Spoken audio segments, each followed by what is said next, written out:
Hello everyone, कैसे हो आप सब। आई होप बहुत अच्छे होंगे। एक बार फिर से वेलकम है मेरे टेरेस गार्डन में। सभी को मेरा नमस्कार। जैसा कि सभी लोग जानते ही हैं कि सर्दियां आ चुकी हैं और सर्दियों के आते ही गार्डन में बहुत ज़्यादा काम बढ़ भी जाता है और काम ख़त्म होने का नाम भी नहीं लेता है। क्या आपके साथ भी ऐसा है? मेरे साथ तो ऐसा है। जब भी आप अपने गार्डन में जाओ तो पहले तो यही नहीं समझ में आता है कि कौन सी चीज़ें कहाँ लगाओ, क्योंकि जगह उतनी होती नहीं और लगाने का मन तो बहुत कुछ करता है और जगह खोज खोज के सारी चीज़ों को लगाना भी पड़ता है। फ्रेंड्स, खेत तो है नहीं हमारे पास, बस छोटा सा टेरेस गार्डन है, उसी में अपने शौक़ को भी पूरे करने हैं। तो चलिए आज कुछ और लगा लेते हैं। ये है सलाद पत्ता, लेटस और ये रसभरी का मैंने सीड से उगाया है। सीड डाला था तो बहुत सारे पौधे तैयार हो गए थे, तो उसको भी जगह देनी ही पड़ेगी। देखिए रसभरी के प्लांट्स कुछ इतने बड़े हो गए हैं। अब अगर इसको मैं जगह नहीं दूंगी तो ये ग्रोथ भी अच्छे से नहीं करेगा और फ्रूटिंग भी नहीं होगी।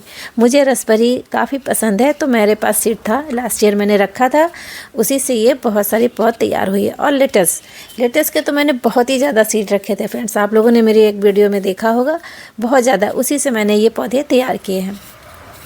तो देखिए कुछ मैंने पौधे निकाल लिए हैं।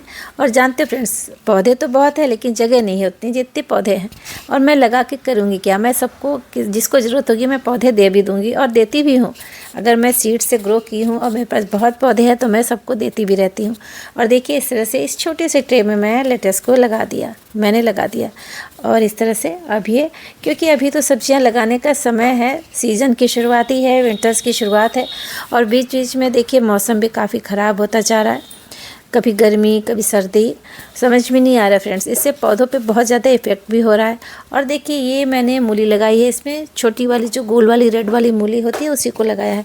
तो बहुत ज़्यादा इस गहराई में तो जाती नहीं है, तो इसी में मैं रसभरी भी लगा दे रही हूँ।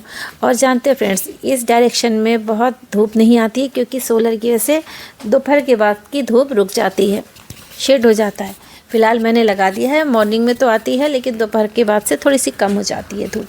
तो इस तरह से 4 पौधे मैं इसमें लगा दूंगी जगह खोज खोज के।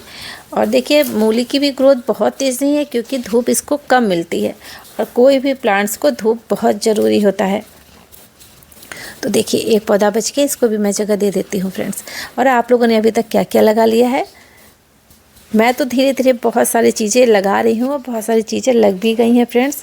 गोभी लग गया है और गाजर मैंने लगा दिया है, पालक, धनिया, मेथी सब लगा दिया है, बैगन लगाया है। बैगन का प्लांट्स तो मेरे पास पहले से भी है, वो फ्रूटिंग कर रहा है। और देखिए इसमें पालक कम जर्मिनेट हुआ था तो उसमें भी मैंने और पालक लगा दिया है। इसमें मैंने फ्रेंच बीन लगाया था लेकिन मैं दोबारा से लगा रही हूँ, क्योंकि बहुत ज़्यादा मॉइस्चर की वजह से मैंने सोचा कि फ्रेंच बीन के सीड अगर जर्मिनेट नहीं हुए तो फिर समय और लगेगा, तो मैं कुछ और सीड डाल दे रही हूँ। और फ्रेंच बीन को पानी बिल्कुल भी, जब सीड आप लगाएं अगर मॉइस्चर है तो बिल्कुल भी पानी नहीं देना चाहिए बीजों को, नहीं तो वो बहुत जल्दी ख़राब हो जाते हैं, नहीं जर्मिनेट होंगे। और चलिए कुछ हार्वेस्टिंग कर लेते हैं फ्रेंड्स। ये प्याज है, स्प्रिंग अनियन है, मैंने लगाया था, छोटे छोटे मेरे पास प्याज पड़े थे, वो जर्मिनेट हो रहे थे तो मैंने लगा दिया, बहुत जल्दी तैयार भी हो गए हैं। बहुत दिन से सोच रही थी हार्वेस्टिंग कर पा रही थी, आज फाइनली इसको हार्वेस्टिंग भी मैंने कर ली इसकी। तो फ्रेंड्स वीडियो कैसी लगी? अगर अच्छी लगी हो तो फ्रेंड्स लाइक ज़रूर किया करें, चैनल को सब्सक्राइब भी किया करें। तो देखिए आप लोगों को प्याज की सब्ज़ी अच्छी लगती है कि पकौड़े अच्छे लगते हैं, ज़रूर बताइएगा। मुझे तो दोनों चीज़ें बहुत अच्छी लगती हैं। ये है कि सब्ज़ी आप खाएँगे तो फ़ायदा करेगा और पकौड़े खाएँगे तो उसमें ऑयल बहुत ज़्यादा रहेगा। कभी कभी तो चलता है लेकिन बहुत ज़्यादा नहीं चलता है फ्रेंड्स। आज के समय में हेल्थ को भी ध्यान में रखना बहुत ज़रूरी है, तो कम से कम ऑयल का इस्तेमाल करना चाहिए और हेल्दी चीज़ें खानी चाहिए। इसीलिए तो हम लोग टेरेस पे गार्डनिंग करते हैं कि चलो कुछ तो हेल्दी चीज़ें उगा रहे हैं, कुछ तो हेल्दी चीज़ें मिलेगा ही खाने को। तो बहुत सारी सब्जियां मिल जाती हैं खाने को अगर आप सिस्टमेटिक ढंग से ग्रो करें, कायदे से ग्रो करें तो फ्रेंड्स आप लोग भी इस बार अगर गार्डनिंग नहीं करते हैं तो छोटे से शुरुआत कर सकते हैं। आप टमाटर लगाएं, धनिया, पालक, मेथी लगा के शुरुआत कर सकते हैं छोटे छोटे गमलों में। तो फ्रेंड्स देखिए आज की हार्वेस्टिंग। अब मैं वीडियो एंड करती हूँ।